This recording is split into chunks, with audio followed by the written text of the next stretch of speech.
दोस्तों नमस्कार, आप देख रहे हैं हेलो न्यूज वर्ल्ड। सोच बेहतर कल। मंगलवार को हरियाणा की सामाजिक संस्था माता रमाबाई सामाजिक उत्थान रेवाड़ी की ओर से डॉक्टर भीमराव अम्बेडकर भवन में 75वां संविधान दिवस मनाया गया। इस मौके पर मुख्य अतिथि प्रोफेसर अजीत सिंह चहल और कार्यक्रम अध्यक्ष धर्मपाल मूनिया समेत दर्जन भर वक्ताओं ने अपने विचार रखे। बाद में गणमान्य लोगों को आयोजक संस्था की ओर से सम्मानित भी किया गया।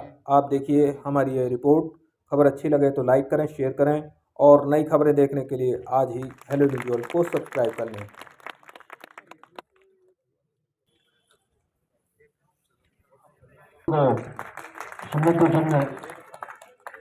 महिलाओं जी को, उनके बाद श्री अशोक जी रोहित वाल्मीकि और प्रवक्ता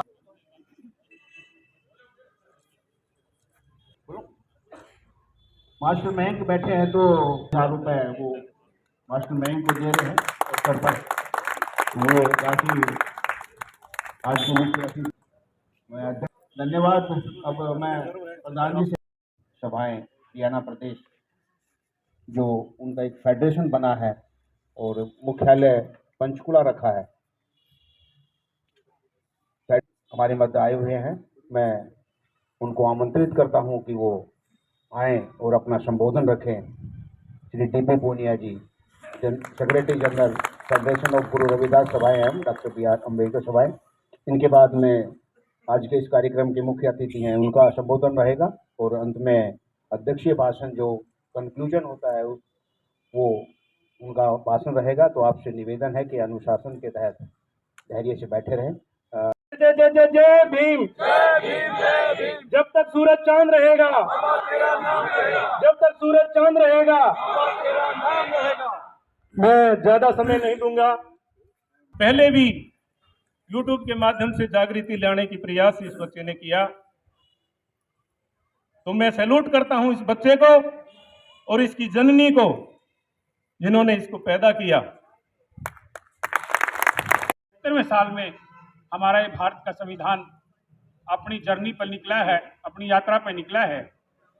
तो इस यात्रा में जो जो पड़ाव आए और उसके बनने से पहले जो जो पड़ाव आए, मुझे लगता है कि हमें थोड़ा सा समय लगाकर उन सारी बातों पर चर्चा करनी चाहिए, क्योंकि उनको सुनने का सौभाग्य हमें मिलता है।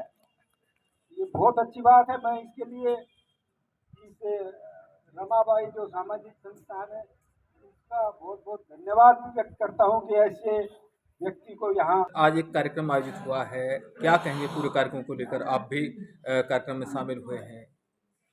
यस, आज मेरा नाम Dharampal Poonia, deputy director higher education department और गुरु रविदास सभाएं और डॉक्टर B.R. अम्बेडकर सभाओं के फेडरेशन का सेक्रेटरी जनरल। आज मुझे सौभाग्य प्राप्त हुआ कि रमाबाई सामाजिक उत्थान संस्थान रेवाड़ी के द्वारा आज 75वें संविधान दिवस पर इन्होंने आयोजन किया और इसमें सर्व समाज को शामिल किया। डॉक्टर अजीत चहल जी जो एक संविधान वेता हैं, उनको इन्होंने मुख्य अतिथि के रूप में बुलाया और यहाँ पर आकर के संविधान दिवस पर सभी ने अपने अपने विचार रखे। माता रमाबाई उत्थान संस्थान रेवाड़ी द्वारा जो ये आयोजन किया गया, इसमें समाज में जागृति आएगी और समाज के प्रति, इस संविधान के प्रति सभी को डॉक्टर चहल ने पूरे अपने व्याख्यान में बताया और उस पर बाबा साहब की शिक्षाओं पर चलने के लिए आह्वान किया। तो मैं एक बार पुनः माता रमाबाई संस्थान रेवाड़ी को आभार व्यक्त करता हूँ कि उन्होंने इसका आयोजन किया। चहल साहब, आज कार्यक्रम आयोजित हुआ है संविधान दिवस के ऊपर और उसमें आप मुख्य अतिथि के तौर पर पधारे हैं, तो क्या रहा पूरा कार्यक्रम? देखिए, ये जो रेवाड़ी का माता रमाबाई सामाजिक उत्थान संस्थान है, इन्होंने संविधान के 75वें दिवस पर आज रेवाड़ी में एक कार्यक्रम किया सभा के प्रांगण में, और उसमें मुझे मौका दिया कि मुख्य अतिथि के रूप में आने का।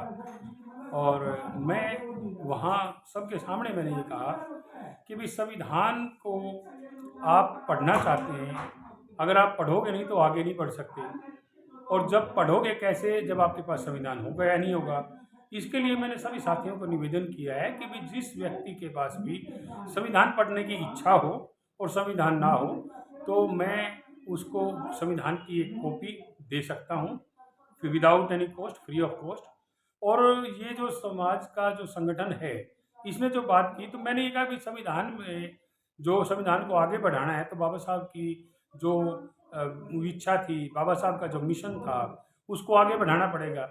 और उसको आगे बढ़ाने के लिए बाबा साहब द्वारा स्थापित जो संस्थाएं हैं उनमें 5 संस्थाएं बाबा साहब ने स्थापित की, जिसमें मूक नायक को बाद में प्रबुद्ध भारत बनाया गया और उसके बाद में जो समता सैनिक दल बनाया गया और उसके बाद में रिपब्लिकन पार्टी ऑफ इंडिया बाबा साहब ने बनाई और उसके बाद में पीपल्स एजुकेशन सोसाइटी बाबा साहब ने बनाई और बुद्धिस्ट सोसाइटी ऑफ इंडिया बाबा साहब ने बनाई।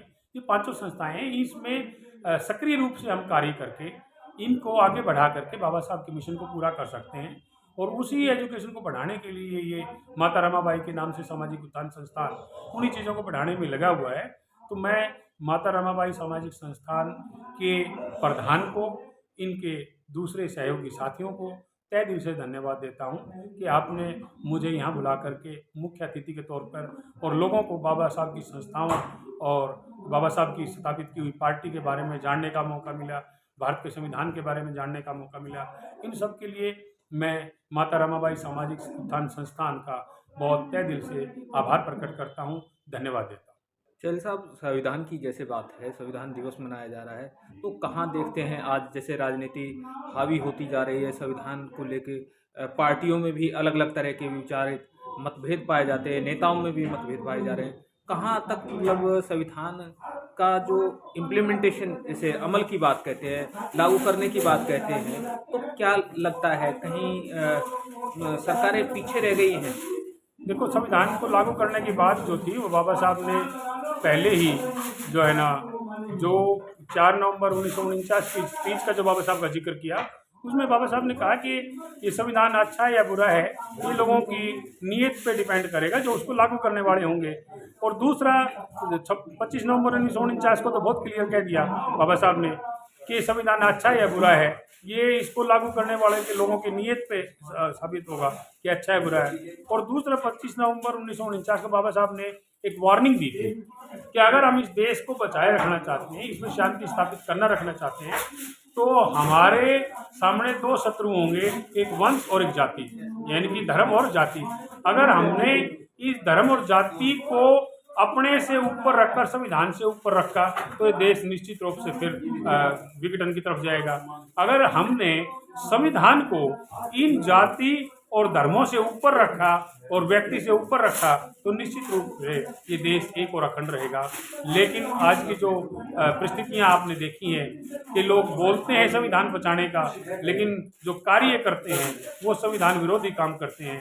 अगर इन लोगों ने समय पर अपने आप को नहीं चेताया तो वो दिन भी दूर नहीं जब लोग बाबा साहब के इस संविधान को बचाने के लिए बाबा साहब की बनाई हुई संस्थाएं और जिसमें एक राजनीतिक पार्टी भी है रिपब्लिकन पार्टी ऑफ इंडिया, उसमें बढ़ चढ़ के हिस्सा लेंगे और फिर इन लोगों को जो संविधान विरोधी कार्य कर रहे हैं इनको सत्ता से बेदखल करके और रिपब्लिकन पार्टी ऑफ इंडिया की सत्ता भी हासिल करना बाबा साहब के लोग जानते हैं। तो जब ये अगर ठीक चलते रहें तो ठीक है, नहीं तो ये बड़ी प्रॉब्लम हो जाएगी कि एक समतामूलक समाज जो है स्थापित करना है, इसके लिए बहुत ही ज़रूरत है कि संविधान के हिसाब से चलाया जाए। तो क्या ये माना जाए कि संविधान के अनुरूप अभी काम किए जाने की ज़्यादा जरूरत है? हाँ, देखिए, संविधान के ऊपर काम नहीं करना, संविधान को लागू करने के जो प्रक्रिया है उसके ऊपर काम करना है, क्योंकि आम आदमी को अभी तक संविधान के तहत जो वायदे मिलने चाहिए थे वो नहीं मिल पाए। ये सरकार की जिम्मेदारी है, मैंने बताया क्या, अनुच्छेद 41 में सरकार की जिम्मेदारी है, वो लोगों को रोजगार दे, वो लोगों को शिक्षा दे और वो लोगों को सहायता दे। ये अनुच्छेद बाबा साहब ने तो लिख दिया, लेकिन इसको लागू कौन करेगा? वो लागू करेगी ये सरकार और इसका प्रशासन।